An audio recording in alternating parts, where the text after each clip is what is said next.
하게 되는데요. 교수 시대. 자, 최근 부산을 시작으로 해서요. 일본 뇌염 모기가 전국 곳곳에서 발견되고 있고 수도권에선 좀 낯선 이름인데 이 러브버그가 기승을 부리고 있는데요. 자, 일련의 곤충 사태의 원인은 기후다. 이런 지적이 나옵니다. 자, 30년 동안 모기만 연구해 오신 모기 박사십니다. 고신대학교 보건환경학부의 이동규 석좌 교수를 연결해서 올여름 곤충 사태를 짚어보겠습니다. 교수님 나와 계시죠? 네네, 안녕하십니까. 야, 이게 30년 넘게 모기를 연구하셨다고 해서 깜짝 놀랐는데요. 어떻게 이 모기 연구를 시작하셨습니까? 제가 첫 번째 직장이 질병관리청의 국립보건연구원이라고 있는데요. 네네, 알죠. 네. 네, 거기서 그 매개곤충과에서 이제 모기를 연구하게 됐습니다.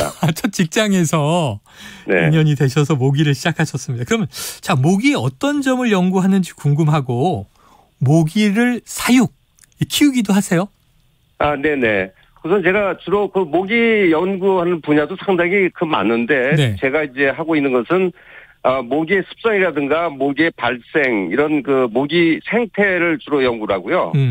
또 모기 방제를 하려면 또 모기의 정체, 모기의 생태를 알아야 되기 때문에 그래서 그 모기 방제 쪽에도 연구를 하고 있습니다. 모기 방제. 그리고 이런 연구를 하려면은 또 모기가 대상 생물인 모기가 있어야 되기 때문에 네네. 모기를 365일 사육하고 있습니다. 모기에 많이 물리시겠어요. 모기는 젊은이들이 많이 물리고요. 그래요? 나이가 들수록 모기가 잘 안 옵니다. 왜냐하면 대사 활동이 이제 떨어지기 때문에 네네. 몸에서 그 분비물이 좀 적게 나오죠. 젊은이다 어린애들 모양 그렇게 많이 나오지는 않기 때문에 좀 덜 물립니다. 이유가 있네요. 아기들을 많이 물길래 네. 아이들 피가 더 맛있나 궁금했는데 그런 또 신진대사 문제가 있었습니다. 자, 네. 요즘 여름 날씨 보면요. 이 손바닥 뒤집듯이 폭우, 폭염 반복되고 있고요. 오늘도 후텁지근 불쾌지수가 장난 아닌데 자, 날이 더우면 모기가 줄어든다. 또 비가 많이 오는 장마철이 지나면 모기가 많아진다. 요즘 날씨는 좀 어떻습니까? 네, 그 모기는 이제 워낙 그 사이즈가 작은데다가 이제 무게도 만나기 때문에 비가 오거나 또는 바람이 불면 활동을 안 합니다. 그러니까 장마철에는 모기들을 보기가 쉽지가 않은데요. 네.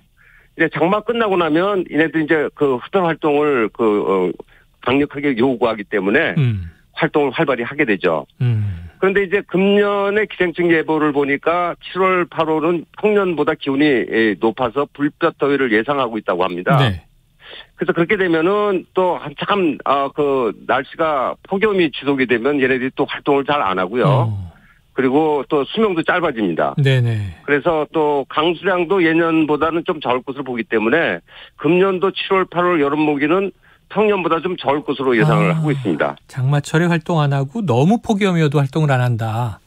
네. 그러면 또 추석 무렵 가을 모기가 몇 마리 남아가지고 잠을 그렇게 또 거슬리게 하더라고요.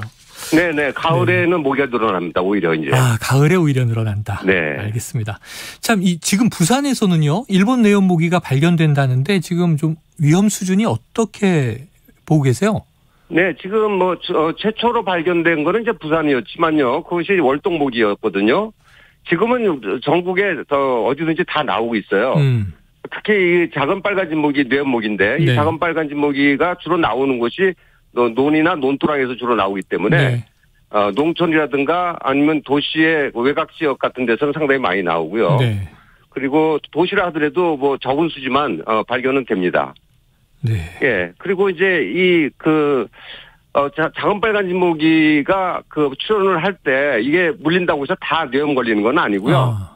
그 중에 극히 일부만 이제 뇌염 모기 뇌염 바이러스를 가지고 있게 되는데 그걸 물렸다고 해서 또 뇌염 바이러스가 몸에 들어온다고 다 걸리는 것도 아닙니다. 하지만 이게 이제 걸리게 되면은 30% 정도가 이게 사망에 이르게 되고요.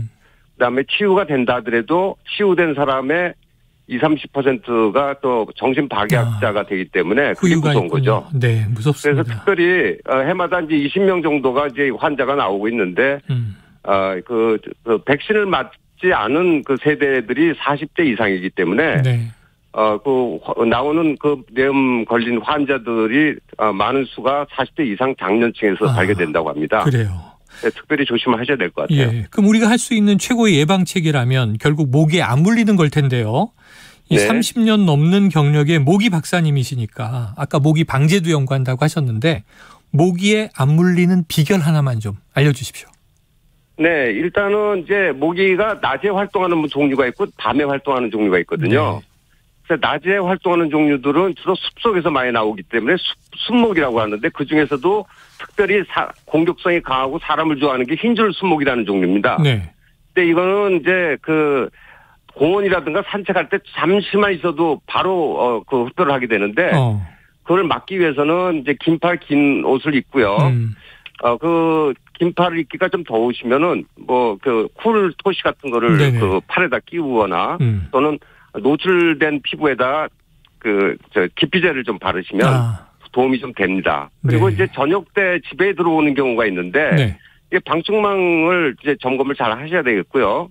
그다음에 특별히 어느 자기 그 개인 주택이라든가 공동주택에 모기가 특별히 좀 많다고 그 생각이 들면은 네. 그럼 분명히 그 주위에 모기 발생처가 있습니다. 네네. 그게 이제 하수도일 수도 있고 정화조일 수도 있고 그래서 모기가 특별히 많은 곳은 반드시 그 좀 점검하실 필요가 있어요. 그것이 이제 발견하게 되면 방제는 굉장히 간단하기 때문에 네네.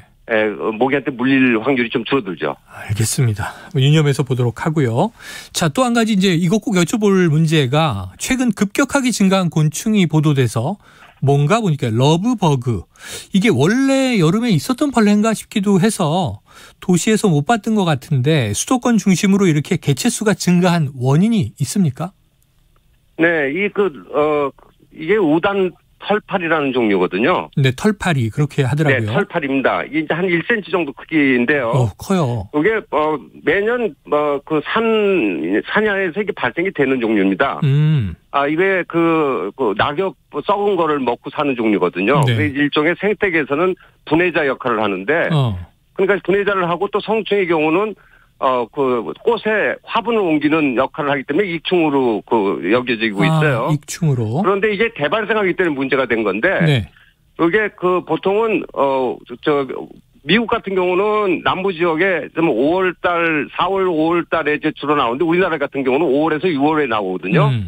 그런데 금년에는 그때가 가물었어요, 우리나라가. 상당히 그렇죠. 가물어가지고 그렇죠. 번데기가 성충으로 우화를 못하고 있다가 비가 오기 시작하니까 일제히 이게 우화를 한 겁니다. 네. 그래서 개체 수가 이게 굉장히 많이 늘은 건데 얘네들이 또 뭘 좋아하느냐면 그 낙엽이라든가 식물 썩은 데서 나오는 그 화학물질 냄새가 자동차 배기가스의 그 성분하고 비슷하기 때문에 네. 그래서 차량이 많이 있는 그 시내라든가 도로로 이게 몰려 나옵니다. 그래서 이제 주택가로도 가게 되고 차량 앞에 많이 묻게 되죠. 이제 차량에 묻게 되는데 얘네들이 또 산소 이력이 되기 때문에 네. 부딪히면 이게 터져서 그 액체액이 나오면은 빨리 청소를 하지 않으면 도색된 차량의 흔적이 좀 남게 돼요. 네네. 예, 그런 걸 좀 조심하실 필요가 있습니다. 알겠습니다. 배기가스를 좋아해서 도심으로 자꾸 나온다.